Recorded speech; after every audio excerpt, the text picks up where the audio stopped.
Hello नमस्कार, good morning. Math classes zero section में आप सभी का स्वागत है।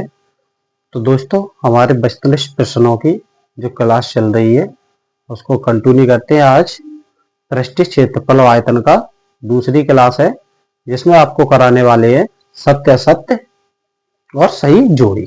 तो आइए देर न करते हुए क्लास को स्टार्ट करते हैं। तो हमारा पहला प्रश्न है, सत्य और असत्य बताइए।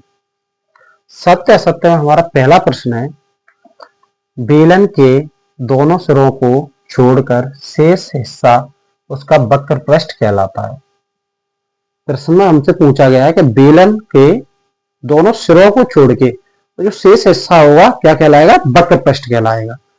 बेलनाकार आकृति मैंने इससे पहले वाली क्लास में आपको बताया है कि जैसी कोई आकृति हमारी कौन सी होती है? बेलनाकार आकृति है। ये क्या है? बेलनाकार आकृति। मान लेते हैं अगर चित्र अच्छे से नहीं बन रहा है तो दोनों सिरों को छोड़कर हमारा जो संपूर्ण भाग होगा बेलन का क्या कहलाएगा? वक्र पृष्ठ कहलाता है। तो ये कथन हमारा पूर्णतः क्या है? सत्य है। क्या है? सत्य। दोनों सिरों को छोड़ दिया जाए तो जो शेष भाग बचेगा वो हमारा क्या कहलाएगा? बेलन का वक्र पृष्ठ कहलाएगा।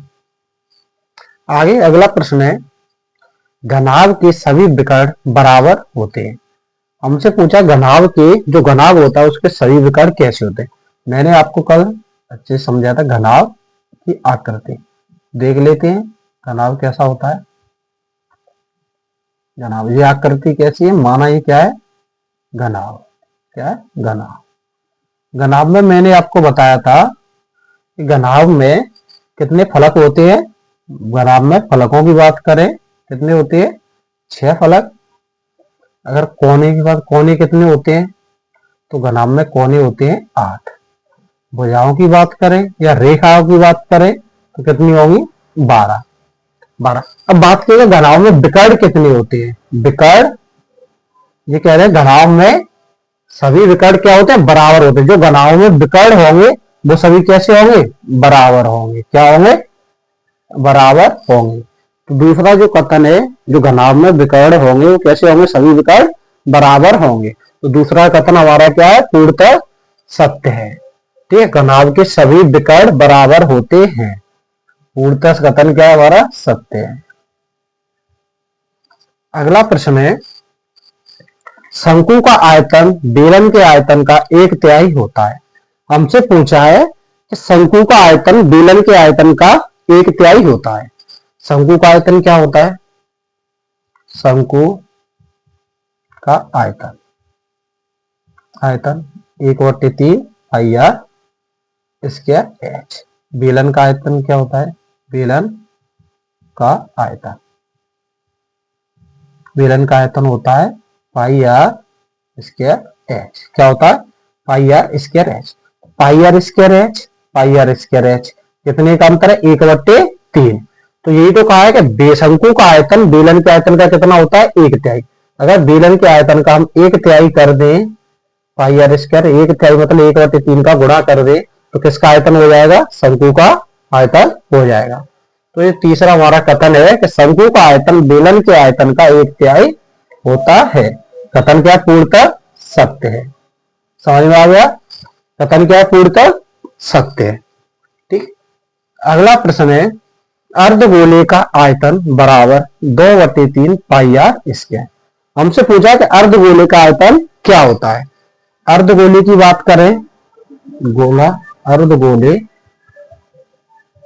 का आयतन, तो अर्धगोले का आयतन होता है 2/3 पाई आर क्यूब। क्या होता है? 2/3 पाई आर क्यूब। अच्छे से समझ लीजिए, जिन सभी जो सूत्र मैं आपको बता रहा हूं, जो वस्तुनिष्ठ प्रश्न आपको करा रहा हूं, जो वस्तुनिष्ठ प्रश्नों के साथ साथ आपके जो पेपर में जो क्वेश्चन आएंगे करने के लिए इन्हीं सूत्रों से आ जाएंगे। आपको अलग से सूत्र याद करने की जरूरत नहीं है। एक बार विश्वास कीजिए और रिजल्ट पाइए।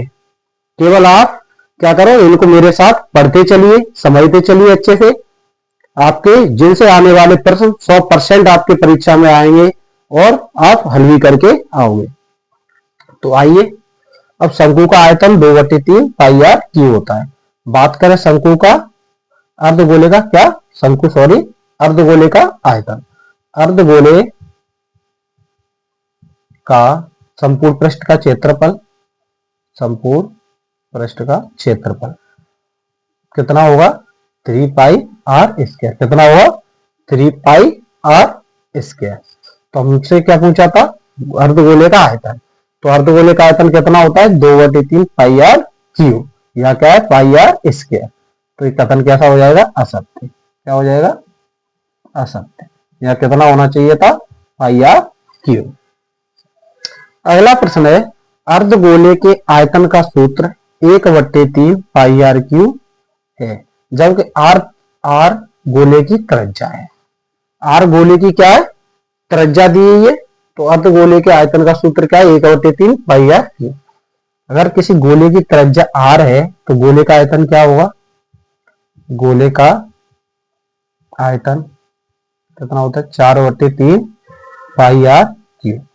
अगर इसको आधा किया जाए, आधा मतलब आधा, तो अर्धगोला हो जाएगा, आधा करेंगे तो क्या हो जाएगा अर्धगोले का आयतन। आधा करेंगे तो क्या करेंगे दो भाग दे देंगे, दो हिस्से कर दें इसके, दो का भाग दे देंगे आधा हो जाएगा पाई आर क्यूब। दो का भाग दे दिया, 2 से 4 कट गया 2 बार, क्या निकल के आया 2/3 पाई आर क्यूब। तो ये तो गलत है, यहाँ कितना है 1/3 पाई आर क्यूब। कथन कैसा है असत्य है, क्या है असत्य कथन। हमारे असत्य सत्य के प्रश्न मैंने करा दिए, इन्हीं से इसी टाइप के प्रश्न आएंगे आपके लिए। ठीक है, आप क्या सभी सूत्रों को अच्छे से याद कर लीजिए, जो आपके प्रश्न आने वाले हैं बचपन स्पेशल, वो इसी टाइप के सवाल आएंगे। मैं आपको समझाना चाहता हूं कि सवालों में आता क्या है। ठीक है, आप इनको रटने की बजाय का समझने पे जोर दीजिए, इनको समझिए कि पेपर का पैटर्न क्या रहता है। ठीक है, तो आइए सही जोड़ी को हल करते हैं। सही जोड़ियां बनाइए। सही जोड़ी में सबसे पहले हमसे पूछा घनाभ का आयतन। बात करें घनाभ के आयतन की बात कर लेते हैं। अभी घनाभ और घनाभ का आयतन चित्र मैंने आपको समझा दिया है। घनाभ का आयतन, तो घनाभ की क्या होती है तीनों भुजाएं अलग अलग होती है, आयतन क्या होगा एक लंबाई चौड़ाई गुणा ऊंचाई। घनाभ में कितनी आकृति होती है 3 भुजा होती है, लंबाई चौड़ाई और मतलब भुजा कितनी होती है, भुजा तो 12 होती है, मगर लंबाई चौड़ाई और ऊंचाई के रूप में तीनों का गुणनफल ही क्या होगा घनाभ का आयतन।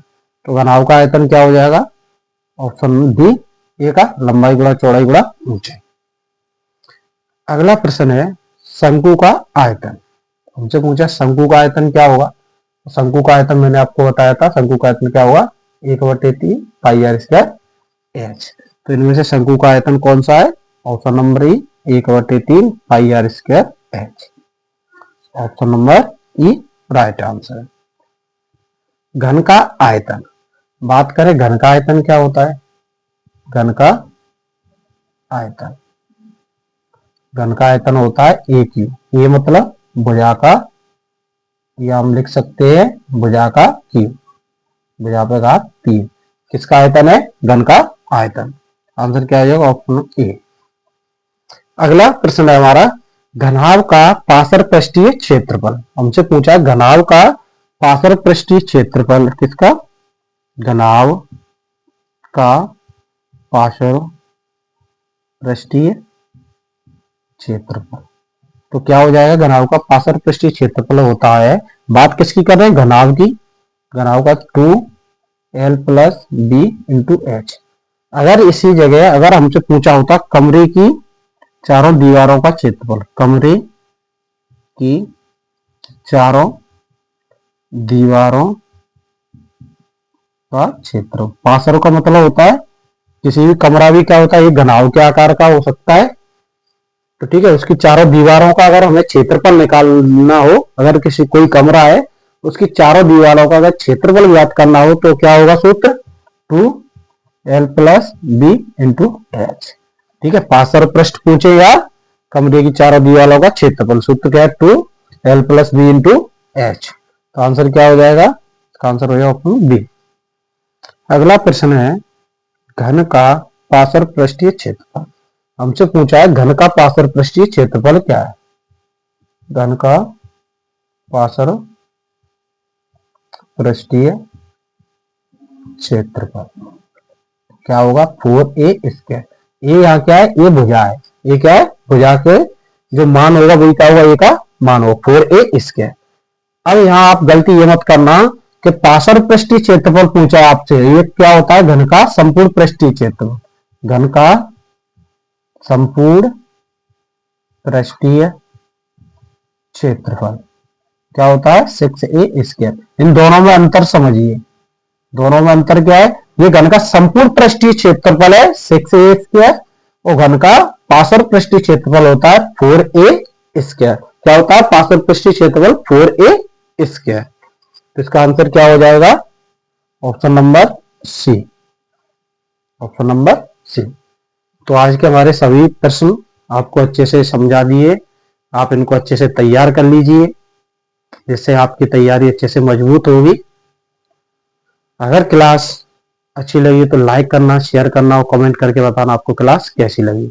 चैनल को सब्सक्राइब कर लीजिए और अपने सभी मित्रों के साथ, भाइयों के साथ क्लास को शेयर कीजिए, जिससे वो भी उनकी भी तैयारी मजबूत हो सके। तो मिलती है नेक्स्ट क्लास में, तब तक के लिए धन्यवाद।